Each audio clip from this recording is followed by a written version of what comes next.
बिस्मिल्लाहिर्रहमानिर्रहीम। अस्सलाम वालेकुम। आज 22 मार्च है और दिन है मंगल का। सुप्रीम कोर्ट ऑफ पाकिस्तान में कल 21 मार्च को बहुत अहम समाअत हुई थी, जिस समाअत का मुकम्मल अहवाल मैं आपके साथ शेयर कर चुका हूँ। आज उस समाअत का तहरीरी हुक्मनामा जारी कर दिया गया है। उस हुक्मनामे में क्या कुछ है वो मैं आपके साथ शेयर करता हूँ, लेकिन उसके साथ ही एक बड़ी डेवलपमेंट ये हुई कि सुप्रीम कोर्ट ऑफ पाकिस्तान ने इस अहम मामले पर 5 रुकनी नया बेंच तश्कील दे दिया है। अब 5 जजेस सदारती रेफरेंस की समाअत करेंगे और साथ ही सुप्रीम कोर्ट बार की दरख्वास्त की समाअत करेंगी, जिसमें ये बहुत इंपॉर्टेंट नुकता है कि 63A जिसमें डिफेक्शन क्लॉज के हवाले से है कि अगर किसी जमात का कोई रुकन असम्बली वो अपनी पार्टी से गद्दारी करता है और वो अपनी पार्टी के ख़िलाफ़ जाता है बजट में, तहरीक अदम एतमाद में या वज़ीर-ए-आज़म के इंतखाब में, तो वो डी-सीट हो जाएगा। तो इस हवाले से जो रेफरेंस हुकूमत ने दायर किया है उस पर सुप्रीम कोर्ट अपनी राय देगी।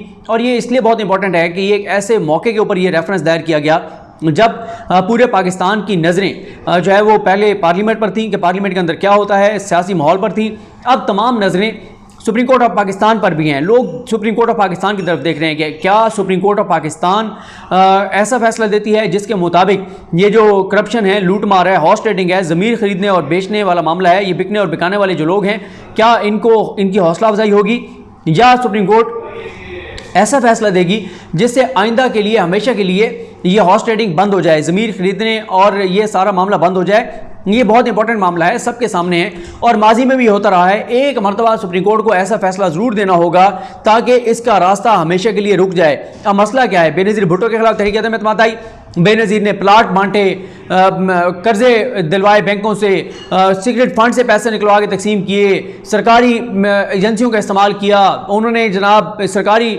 जहाज़ों का इस्तेमाल किया, हर तरह से सरकारी वसाइल इस्तेमाल करके और उन्होंने अपने खिलाफ तहरीक अदम एतमाद नाकाम बनवाई और उसके बाद फिर उनकी हुकूमत चली गई। उसमें से एक मामला ये भी था और इसी तरह से फिर जो है वो मियां नवाज शरीफ भी ये सारा कुछ कर चुके हैं। तो ये पहले से चलता आ रहा है, लेकिन कभी ना कभी कहीं ना कहीं पर जाकर इस मामले को रोकना होगा और इसके लिए सबसे इंपॉर्टेंट किरदार सुप्रीम कोर्ट ऑफ पाकिस्तान का ही होगा और होना चाहिए। सुप्रीम कोर्ट ये फैसला करेगी। अच्छा, इसमें कुछ ज़ाहिर है एक आईनी नुकता है कि आया वो जो वोट कास्ट करेगा वो वोट काउंट होगा नहीं होगा, और साथ ही यह है कि उसके बाद उसकी डिफेक्शन कैसे हो सकती है। अगर वो टीवी चैनल्स पर आके ओपनली कह रहा है कि मैं पार्टी के खिलाफ जा रहा हूं तो इसके ऊपर डिफेक्शन लग सकती है, नहीं लग सकती। ये तमाम वो नुकात हैं जिनके ऊपर बहस होनी है। और साथ ही इमरान खान साहब ज़ाहिर है वो अवाम में अब ये नैरेटिव बनाएंगे कि देखें मैं क्या कर सकता था, मैं सुप्रीम कोर्ट जा सकता था। मैंने सुप्रीम कोर्ट के सामने ये मामला रखा कि पूरा पाकिस्तान देख रहा है, पूरी दुनिया देख रही है कि सिंध हाउस में क्या हो रहा है, किस तरह से ज़मीर खरीदे जा रहे हैं। अच्छा, कहा क्या जा रहा है कि जनाब वो हल्कों में नहीं जा सकते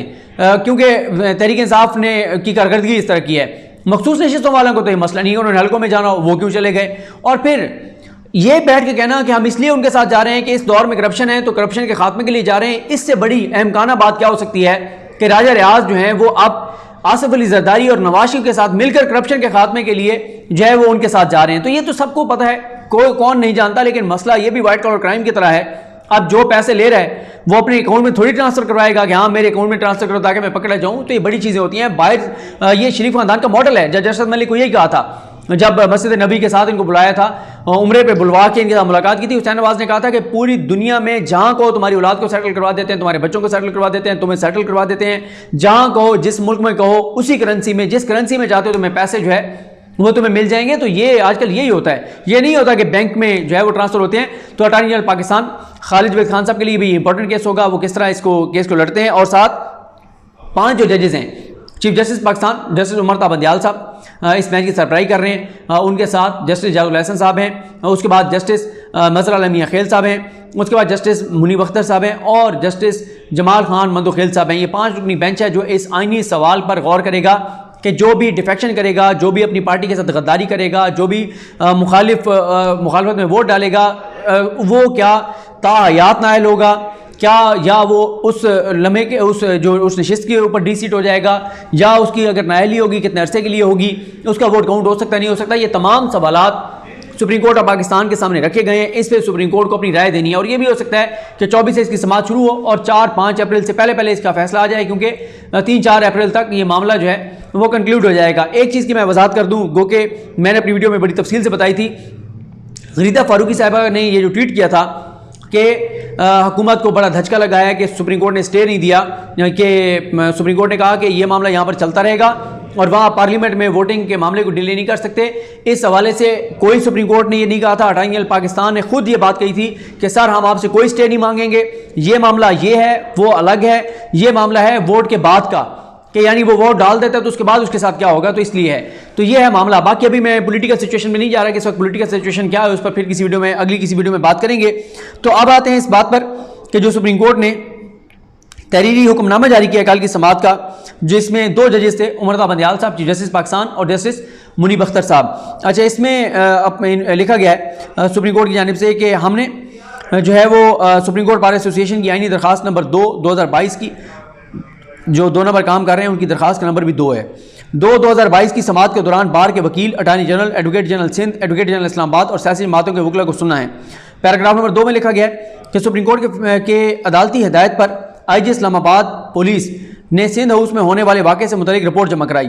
अदालत को बताया गया है कि अदम एतमाद की तहरीक पर वोटिंग के मौके पर रेड जोन में सख्त इक़दाम उठाए जा रहे हैं ताकि इस तरह का वाक़या दोबारा ना हो सके। IG ने बताया कि सिंध हाउस में होने वाले वाक़े का मुकदमा पहले ही दर्ज किया जा चुका है। उसके बाद अदालत ने अपने हुक्मनामे में लिखा है कि सिंध के फाजिल एडवोकेट जनरल ने FIR पर शदीद तहफ़्फ़ुज़ात का इज़हार करते हुए मौक़िफ़ अपनाया है कि सिंध हाउस में होने वाले वाक़े से मुतल्लिक सूबा सिंध का मौक़िफ़ भी रिकॉर्ड का हिस्सा बनाया जाए। एडवोकेट जनरल इस्लामाबाद ने यकीन दहानी कराई कि सूबा सिंध की जानिब से एडवोकेट जनरल इस्लामाबाद के तवस्सुत से की जाने वाली नुमाइंदगी को कानून के मुताबिक देखा जाएगा।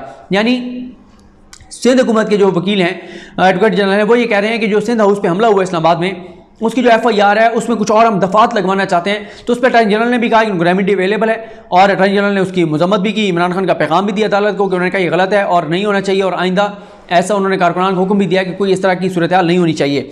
उसके बाद इसमें हुक्म भी दे दिया गया है कि एडवोकेट जनरल सिंध के तहफ़्फ़ुज़ात को हर सूरत दूर किया जाए और इस ज़िम्मन में कानून के मुताबिक एक्शन लिया जाए। पैराग्राफ नंबर 3 बहुत अहम है। पैराग्राफ नंबर 3 में कहा गया है कि सुप्रीम कोर्ट बार एसोसिएशन और अदम एतमाद की तहरीक पेश करने वाली जमातों के वकला ने शदीद तहफ़्फ़ुज़ात और तशवीश का इजहार किया है कि इन सियासी जमातों की रिक्वेजिशन पर स्पीकर कौमी असम्बली ने कौमी असम्बली का इजलास 25 मार्च 2022 को बुलाया है, जो कि 14 रोज़ के बाद बुलाया गया है। अदालत की तवज्जो स्पीकर की जानिब से जारी किए गए ऑर्डर की तरफ मबजूल कराई गई है। अदालत ने लिखा है कि आईनी तशरीह का मामला न सिर्फ सुप्रीम कोर्ट बार की आईनी दरखास्त नंबर 2/2022 में उठाया गया है, बल्कि यह मामला आज ही सदर की तरफ से आइन के आर्टिकल 186 के तहत भिजवाए गए रेफरेंस नंबर 1/2022 में भी उठाया गया है। अदालत ने कहा है कि इस तरह के किसी वाक़े या इस ऐसे आइनी मामलात का मदावा पार्लियामेंट में ही हो सकता है। कि ये जो कह रहे हैं ना कि स्पीकर ने एक इकदाम किया है वो एकदम गलत है, उसने जो फैसला किया वो गलत है, तो उस पर सुप्रीम कोर्ट ने कह दिया है कि ये मामला पार्लियामेंट में ही हल होना है, वहीं जाएं उनसे बात करें। तो अब अगर अदम एतमाद के दिन स्पीकर को रूलिंग दे देते हैं किसी भी हवाले से, कोई बहुत बड़ा कोई ऐसी रूलिंग दे देते हैं जिससे कोई बहुत बड़ा अपसेट हो जाए, तो उसके बाद फिर यही होगा कि अदालत के स्पीकर की रूलिंग है। तो ये बहरहाल मामलात एक बार फिर उस अदम एतमाद के बाद अगर कोई भी इस तरह का मामला होता है तो दोबारा अदालतों की तरफ आएंगे। अभी तो अदालत में मौजूद भी है, 24 केस की समाअत की आगाज़ होगी, देखते हैं ये कितने दिनों में ये मामला कंक्लूड होता है। उसके बाद अदालत ने, अच्छा ये भी मैं आपको बता दूं कि ये भी हो सकता है कि वो पहले अदम एतमाद वाला मामला हो जाए, बाद में ये फैसला आए और इसकी रोशनी में ये ओपिनियन आए और इसकी रोशनी में फिर इक़दाम जो हैं वो किए जाएँ और कार्रवाई जो है वो उनके खिलाफ की जाए जो अपने इस वक्त ज़मीर बेच रहे हैं।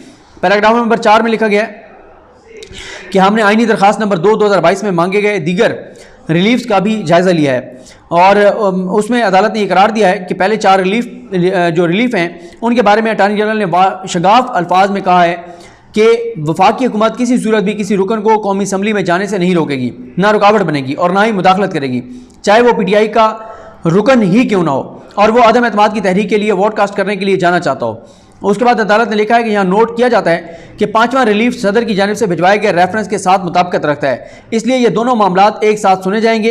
इस मकसद के लिए दरखास्त गुजार को आईनी दरखास्त नंबर 2/2022 में नोटिस जारी किए जाते हैं। उसके बाद अदालत ने लिखा है कि इन तमाम पार्टियों को दोबारा नोटिस जारी किए जाते हैं जिनको पहले ऑर्डर में नोटिस जारी किए गए थे।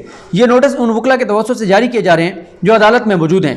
अदालत ने अपने फैसले में लिखा है कि बाज़ाब्ता तौर पर इन सियासी जमातों को नोटिस नहीं किए जा रहे जो पाकिस्तान तहरीक इंसाफ की इत्तेहादी हैं और वाक़ई हुकूमत का हिस्सा हैं, लेकिन अगर हुकूमत की इत्तेहादी जमातों में से कोई जमात इस समात का हिस्सा बनने की ख्वाहिश रखती है तो उसे अपने वकील के ज़रिए समात का जो है वो उसकी इजाज़त होगी। ये वो मामला है यही कि क्या कोई डिफेक्शन करने के अनाउंस करने के बाद वोट डाल सकता है, नहीं डाल सकता, वोट काउंट होगा या नहीं होगा, अगर वो डिफेक्शन कर जाता है तो उसके कंसिक्वेंसेस क्या होंगे, उसको अगर डीसीट करवाना है किस तरह करवाना है, वो डीसीट होगा, वो नायल होगा तो कितने अर्से के लिए होगा, ये उस हवाले से बात हो रही है। उसके बाद पैराग्राफ नंबर 5 में अदालत ने लिखा है कि तमाम सियासी जमातों की जानिब से आने वाले दिनों में रैलियाँ निकाले जाने के ऐलानात पर जो है वो शदीद जो है वो तहफ़्फ़ुज़ात का इजहार किया गया है। और इसके बाद ये कहा गया है कि वफाकी दारुल-हुकूमत के रेड जोन में मुल्क भर से सैकड़ों या हज़ारों कारकुनान को जमा किया जाएगा। अदालत ने लिखा है कि अटॉर्नी जनरल ने तजवीज़ दी है कि तमाम सियासी जमातें या उनके नुमाइंदे रेड जोन की ज़रूरियात को मद्देनज़र रखकर इस्लामाबाद इंतजामी के साथ बैठकर रैलियाँ निकालने के अयाम और मकामात का तयन कर लें। उसके बाद लिखा गया है कि अटॉर्नी जनरल ने तमाम अमूर में हुकूमत की तरफ से ताउन की यकीन दहानी कराई है। अदालत ने करार दिया है कि अटॉर्नी जनरल की यह तजवीज़ काबिल अमल है कि कुछ सियासी जमातों के वकला ने इससे इत्तफाक किया है, जबकि पीपल्स पार्टी, मुस्लिम लीग नून और JUI-FA के वकला ने जमातों की हदायत पर कुछ तहफ़्फ़ुज़ात का इजहार करते हुए सवाल उठाया है कि क्या इससे मतलूबा हदफ हासिल हो सकेगा। वो कहते हैं कि अटॉर्नी जनरल ने कहा कि ये ज़िले इंतज़ामी के साथ बैठ जाएँ, बैठ के तय कर लें। तो कुछ जमातों के वकला ने एतराज़ किया कि उन्होंने कहा कि इंतज़ामिया बाइस्ड है, पता नहीं वो इंसाफ के साथ फैसला करती है या नहीं करती।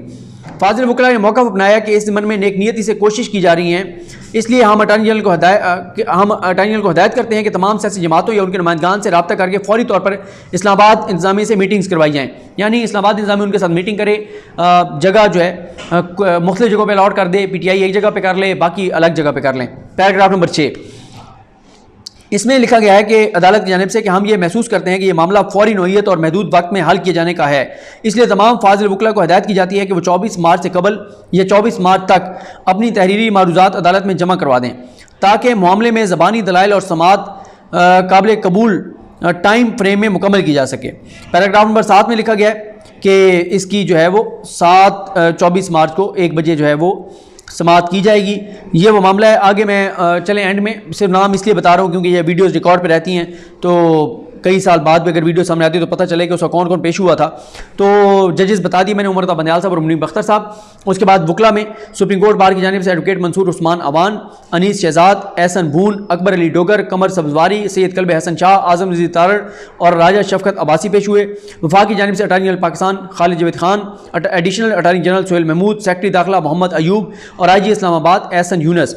हुकूमत सिंध की जानिब से advocate general Salman Talibuddin, additional advocate general Fauzi Zafar, Pakistan Tehreek Insaf की जानिब से अली ज़फ़र एडवोकेट। उसके बाद जनाब नून लीग और कायदे हिज़्ब इख्तिलाफ शहबाज शरीफ की जानिब से मखदूम अली ख़ान, साद हाशमी सर और इसके अलावा मियाँ शहबाज शरीफ ज़ाती हैसियत में भी पेश हुए। पाकिस्तान पीपल्स पार्टी की जानिब से फ़ारूक नाइक और बिलावल भुट्टो जरदारी पेश हुए। जमीयत उलमा इस्लाम की जानिब से कामरान मुर्तज़ा और मौलाना फजल रहमान पेश हुए। BNP के मेंगल की तरफ से मुस्तफ़ा रमदे और अख्तर मेंगल पेश हुए। अवामी नेशनल पार्टी की जानिब से अमीर हैदर होती जो हैं वो पेश हुए। कौमी असम्बली की जानिब से अब्दुल लतीफ़ यूसुफज़ई एडवोकेट, सेक्रेटरी कौमी असम्बली ताहिर हुसैन और एडिशनल सेक्रेटरी मोहम्मद मुश्ताक जो हैं ये पेश हुए। और वफाकी दारुल-हुकूमत इस्लामाबाद की तरफ से एडवोकेट जनरल इस्लामाबाद नियाज़ुल्लाह नियाज़ी ये मौजूद थे। ये वो नाम है, रिकॉर्ड पर रहते हैं। मुझे अपनी दुआ में याद रखें। अल्लाह करीम हम सब का हामी नासरू। अल्लाह हाफ़िज़।